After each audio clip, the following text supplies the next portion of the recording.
our continuous attention. The momentum generated by the New York Conference on two-state solution and the Gaza peace plan presented by President Donald Trump, endorsed by Security Council Resolution 2803, must be sustained till its logical conclusion.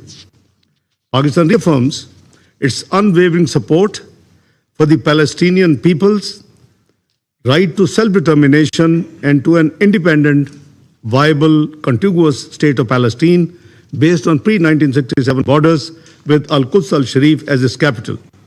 Mr. President, the crisis of the international system today is not caused by absence of principles. The principles are there and have been clearly spelled out and globally agreed. The crisis lies in their selective application. When sovereignty is defended in one case but disregarded in another, the chapter and the charter of UN is weakened. When occupation is condemned in one region but tolerated and even supported in another, justice is diminished. When Security Council resolutions are invoked selectively, the credibility of this council is eroded. When powerful states act outside the law, smaller states are left no wonder whether the Charter protects all nations equally. Mr. President, this selectivity is very dangerous. It breeds mistrust, fuels grievances, encourages unilateralism, and weakens the very multilateral system we all claim to uphold. A UN-centered international system can only be strengthened through consistency, equity, and new permanent seats of power. A reformed council must reflect the collective interests of the wider membership, particularly developing countries. An equitable reform based on increase in number of elected non-permanent seats allocated to regions together with improved working methods is the only feasible way forward. Mr. President, the purposes and principles of the Charter also require us to address the deeper drivers of insecurity: foreign occupation, denial of self-determination, poverty, inequality, racism, Islamophobia, hate speech, climate injustice, debt distress, and underdevelopment.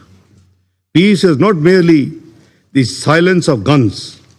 Peace is the presence of justice, the protection of civilians, the dignity of people, the promise of development, and the hopes of equal rights to all.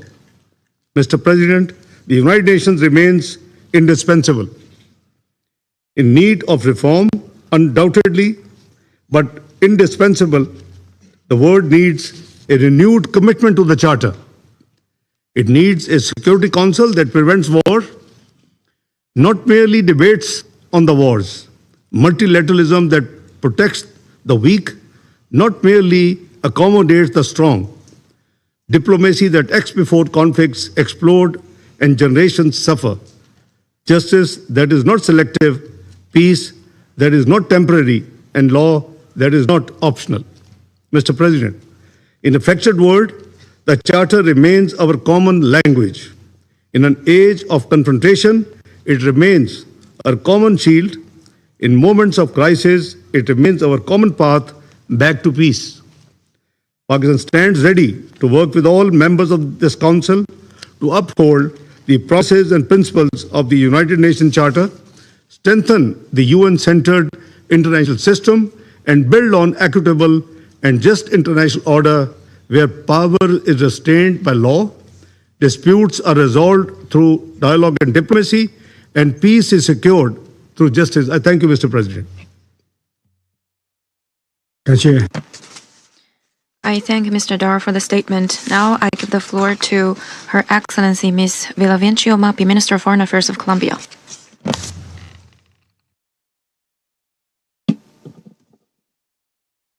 Mr. President, Colombia thanks the People's Republic of China for convening this debate and for its leadership in promoting promoting reflection on the continued